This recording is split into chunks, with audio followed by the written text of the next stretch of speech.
Na enra na mehu adie bi efa eye domkuma ba no dani ho na metie yewura eye Afenyo-Markin na semwa na enkomodi anu odi no UTV bra Facebook Nhyira 104.5 na mehu sa enkomodi no na me say is that the minority leader ankasa we na oda edom kuma no wo mrahye bedwafie na in fact I wasn't surprised there have been calls within Onwa party say papa we ni dwumadie mu no wono mo nsesa no mfu bi foforo mra na mbese wutie we kakra na utie interactions ne kakra na de me woka no maka asoso tie we enya bro ekwe se nkone sana say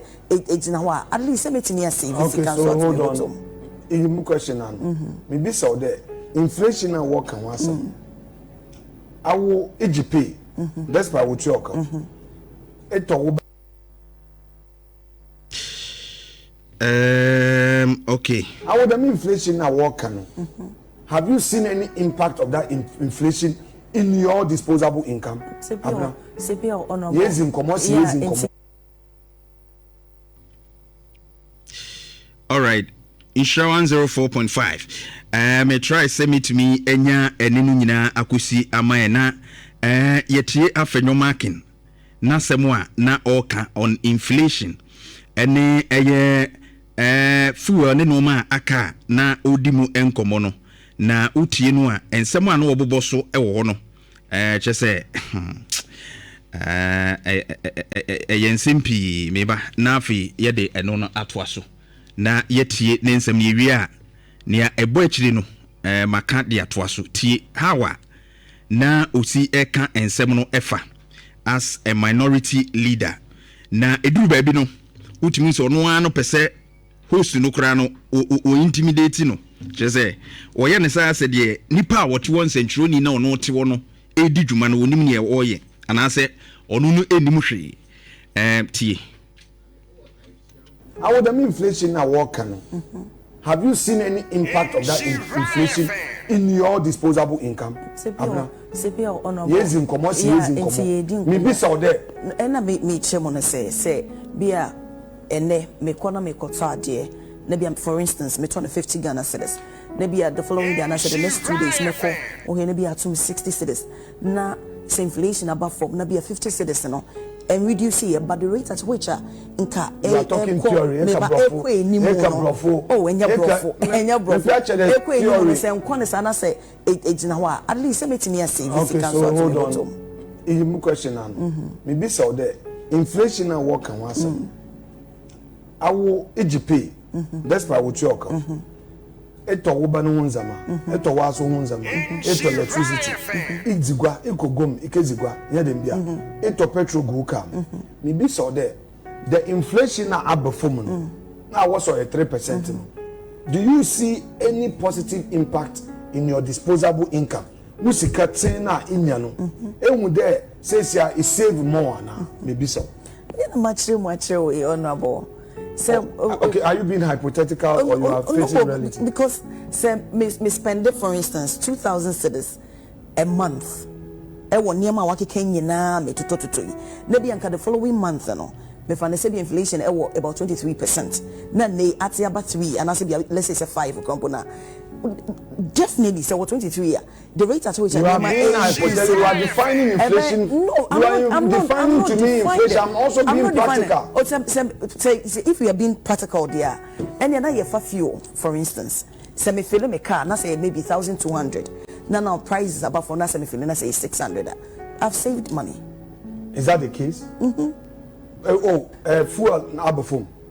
No, me cite as an example. I am asking you practical question. Let's use Abner Chase disposable income to illustrate it in corporation. Maybe so there. Ufu anato at the pump. Abefumana, are you saving money at the pump? So the inflation is meaningless. Are you not impact? Oh, you were trying to define inflation to me. And you said define it because you don't want to answer, but it's okay. Are you aware that Aban introduced 1 cedi per liter of petrol? Yes. So that has had impact on you, correct? Yes. Every liter that you pay, you buy, with disposable income, not that so. Because in the first, spend 200 cedi on petrol. Sir, I think, sir, ube to me, akoti all these, in area on social media. This particular explanation of Afenyo-Markin, but you see, so we share Afenyo-Markin poster, ubia or no buy ye an interview, no mum, and they say, oh, you host an interview. And host, no, say, or nejumase, as a drop on your tea, and yes, be a tiakeku. The things are musuano, yensu yesuebi. Ni amusuano, yensu yesuebi. Adia eye different, is a bia wo mrashe bedwafie. Enti ye wo documents bi aba initially, wona wonsa beka ne kane nti una wo details. Nti ne bi wo ho a, yetimi frem wo say ye mu interview na ade we ye ba ye akosi sen. Eno ne ma wo ye a bit ahead kakra. Say bia wo nya prior information to ade no. But ade ne nya pie wie, na nsentrofo ye som ne nyina ye kan a. Eya ne nyina ye te ase wu. And you see, so we have Afenyo-Markin the poster, the arrogance ya or exhibit. What person watch us say? Obano a will be so host na sem no a. What can I say a nim? And answer says a woody walking. Meanwhile, ye pedie or exhibit the sense of intellectual dishonesty. Obia wonim no kre. Na wa shada se men kan no kre no me twantra. Eye wo Afenyo-Markin. Obi answer that se me distort, me suppress it, me represent facts. Eye wo Afenyo-Markin. But you are trying to make it look as if say who's now what you now or ye adwuma de all cannot enim.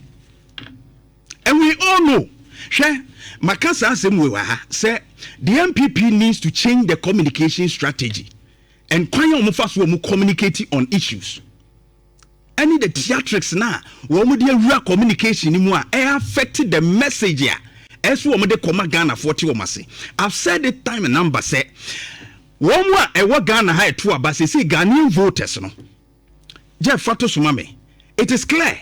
So about 62% of them say voting population are young people. And most of them can read, most of them can write, most of them can really discern to know ma ekoswo. Otimi kenkan, otimi tro, otimi tino maybe ekwase. Enti omo nyankrofo a ubetumi di 19 kwadwo ho sa strategy politics no e dia hunahuna wo mu and shouting so wo tie mu ka asem no e ma asem no meye no kore say lady no ka host ne ka no aso na no na oye ni say are you doing hypothetical or you are doing practical na isa no so na no de ayi no eno ne ma wo asem na wo ka no kore wu Afenyo-Markin. If someone is close to him catch and say the shouting Emma asema wo kan ya nye no kore no emeye no kore. Fact is fact. Inflation yina yete wo man mi what inflation is. And that is what the host explained to you. Eno na nsonchiro ni kire mu kire wa Afenyo-Markin. Unless you are trying to be intellectually dishonest. Unim no kore no ba why dwen say o mpese obetie. Yenyina nim see the inflation rate no a yesi aba fam no a abedu 3.8%. The pa kire nyina ne say enoma bua na ekosoro 10 no yenyina wo kromu 2023-2024 we witness all these things. Woto ade ne ade chi a obekọ no na ebi yatum na prices no kwa na ekonti untumi kra ntrance nya budget se bosumi we mi pese mi di sei because one we ade be chi a obekọ na yam hihye osi asa atum yenyina ne ye wa ha. That is inflation. And yes, kwanya enoma buo fa so kosoro no aba fam yanka say inflation wo fam anoma buo so ate Afenyo-Markin you know this but no try say person intimidate host no me was no crowd no ka kire wo no say noma buo kosoro tentem no eso tia and you can say inflation rate no aba fam and that is clear unless say be a person you intellectually dishonest. Now on fuel prices who can 200 cedis and watch us says wokoto nane buo no aba fem per liter in indeed obe save sika. And is that not a reality? Adia no hwe no baby a wo de communication e fa no ehwo ye tro na enhye da nko yi no asesa immediately. On try say obedi on how we struggle say afena is it hypothetical or practical. Na so obi koto fuel in 2024. Now ya around almost 16 cedis. O dem ma memfa no 15 point something. Ti memfa no 15 cedis raw na mente so kra. Enye ni 15 cedis per liter. Na ni poni kura 200 cedis a. Obenya 13.3 liters. Eni se ni poni kura eye sa same eyinu oto okura sika no oto 13.3 liters na no oto ni 200 cedis 2024 no a. And now obeto no 146 cedis 30 pesos. Because say 11 cedi per liter, obeto no 146 cedis 30 pesos. Actually, we say, sa 2024 13.3 liters na no 200 cedis no. And now we turn 146 cedis 30 pesos. Now say sika free abeka ni bottom. And answer one fan koto fuel niem free mu no.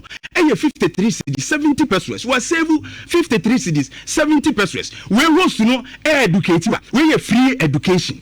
Into one year Afenyo-Markin. Should it